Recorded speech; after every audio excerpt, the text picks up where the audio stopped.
You are watching a video from my method, Working the Inner Clock Part 2, recorded in 7 different countries with fantastic guest artists from around the world. Friday in Little Trini.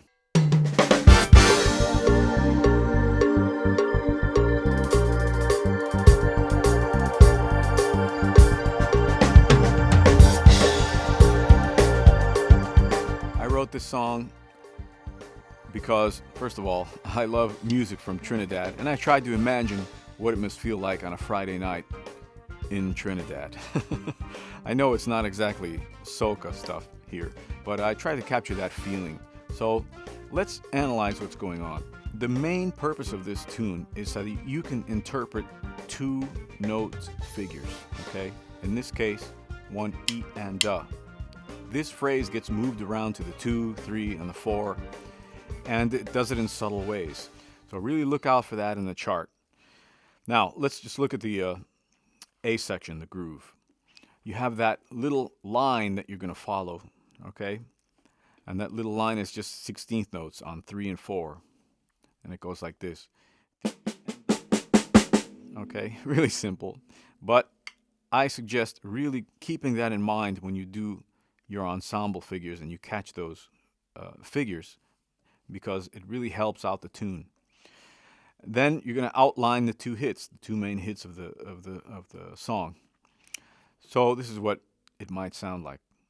1, 2.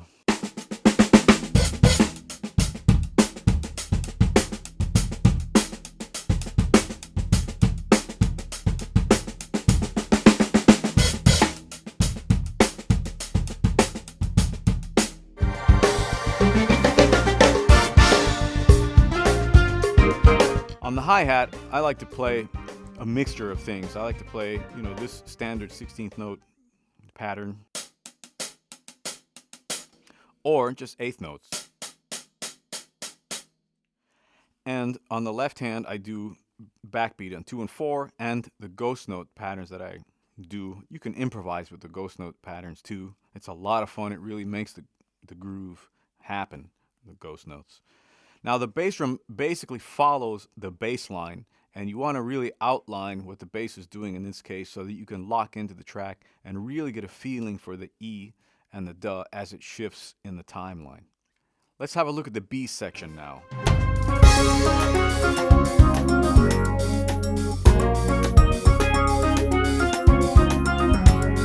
On the B section, I'm outlining all the pulses. I'm using the butt end of the stick to really get a nice, strong sound for this tune because it's a powerful section, and I'm just playing on all the pulses, 1, 2, 3, 4. On the hi-hat, I'm using this pattern. So 1, 2, 3, 4. Okay? Opening on the upbeats, on the ands. So together you have 1, 2, 3, 4.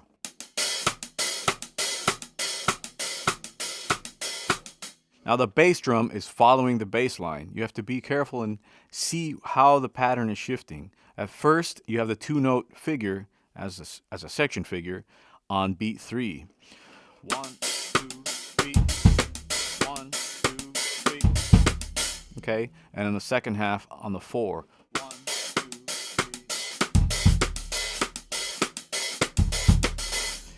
Sounds pretty basic, but when the music is going and you're putting your emotion into it, it can get confusing. You really need to concentrate on how the figures are moving. This really helps your inner clock because how it feels on 3 and how it feels on 4 is pretty different, and it makes the time push and pull in different ways. So that's kind of why I've shifted to this pulse here on all 1, 2, 3, 4 on all the beats like that, so that you can really outline the different ways these figures are working.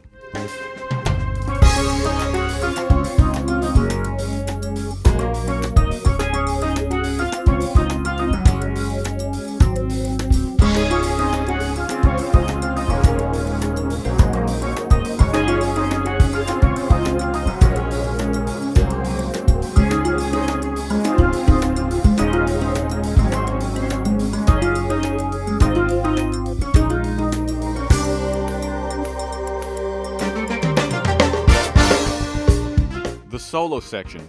Really look at the chart and let your vocabulary flow from the feeling that you get in the placement of time of the figure. Okay?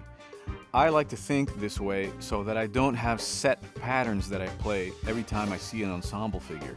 If you see an ensemble figure, for example, on beat 2, on the E and the duh, you may have a set way that you play these things. I think that really gets boring after a while. If you have to play a song night after night in a show or whatever, and you play it the same way, it can get really stagnant. So I think it's more exciting to play from a place, from an organic place that just comes out of you naturally, instead of something that you're counting or have a set pattern that you do. This is really limiting. If you have a set pattern, it's really limiting. And one day, if you go to play a new song and you see the same figure, you might find yourself playing exactly the same fill that you played for the other tune in your show that you're doing or whatever. And that really is kind of a limiting way to play. So the more you come from an organic place and feel the subdivisions, how they push and pull the time, the more your vocabulary is going to adapt to that. Okay, let's have a look at the chart and see the structure of the tune. The structure of this tune is actually pretty simple. So what I want to concentrate on more is the actual purpose, the exercises hidden inside this tune. So as we mentioned before, the main purpose of this is to work on 2 note figures. In this case, the E and the duh together. At the beginning of the A section, on the first bar of each line there, you're going to hit it as an ensemble figure. So there's 2 ways that you're doing it here. And this is on the E of 1 and the duh of 1. Now when you get over to letter B, you have the figure in a groove again, but it's shifted over to the E of 2 and the duh of 2. So this is something you really have to watch out for. Then when you get to letter C, this is what I call the B section of the tune, is where the figure gets shifted over to the E of 3 and duh of 3. On the first bar, you're going to see it there on the E of 3 and the duh of 3. But on the next bar, you're going to see it on the E of 4 and the duh of 4. So that's very interesting work you're going to do here with the pattern that we outlined on the snare and hi-hat. At letter D, we basically go back to the old phrase, I'm hitting on 1 and the duh of 1, and you continue to do your work. Letter E again is the verse, what I call the verse, and it's on the E and duh of 2. Let's move ahead to the drum solo. On the drum solo, you're going to see the figures shifted around the timeline. On the first bar, it's on the E and duh of 1, and then on the duh of 4 and E of 1. This is now combining 2 bars together. The figure is kind of spread over the 2 bars. So you can see that you have to pay close attention because the figure is shifting around in drum solo. This makes it a lot of fun to play and also challenging. So that's the gist of this tune, to catch 2 note figures across the timeline in different ways in ensemble figures and section figures.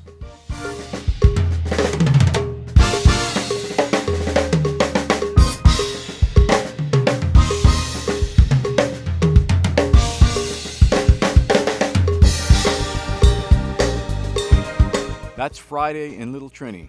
Have fun with it. Let's go.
Now with 16th notes, the smaller the subdivisions, these effects, downbeat, backbeat, jabbing, and pushing, become compressed into each pulse. Okay, so instead of having these effects over the course of one bar, they become compressed into each pulse. Okay, so let's take a look. E's. Okay, one E and two E and, okay, 1, 2, 3, 4, 2 E and the 2 E and the 3 E and the 4.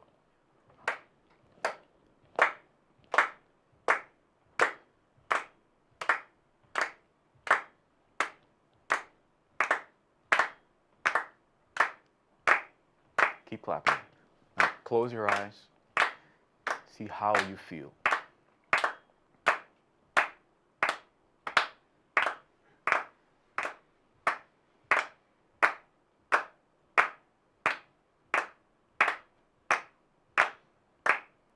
Okay, good. It's still flirty, but I don't describe it really. Hard to describe. Yeah, just felt like it was delayed, where it was ahead of where it should be. Ahead of where it should be? No, not ahead. The word after where it should be. Okay. Interesting.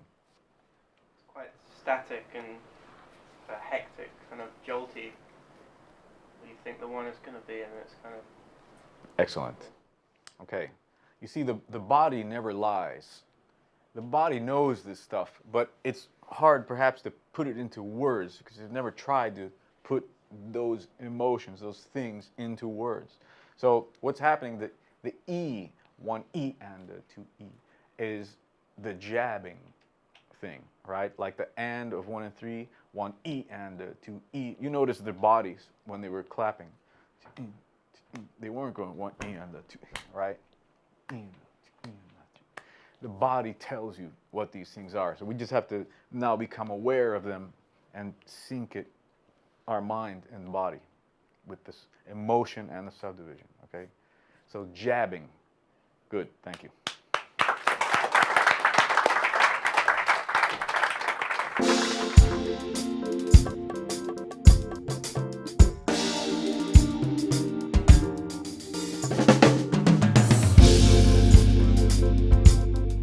Now let's take the does, okay? 1 E and da, 2 E and da, okay? So I'll give you 2 bars and you just clap on all the does, okay?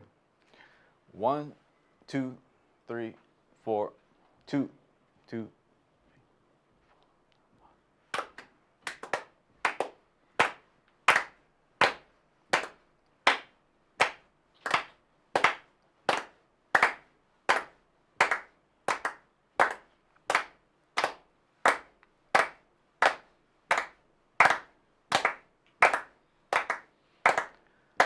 Okay, so perhaps I can see that this maybe is the first time you isolated this particular subdivision in this way. Maybe not you so much. You have more experience with it.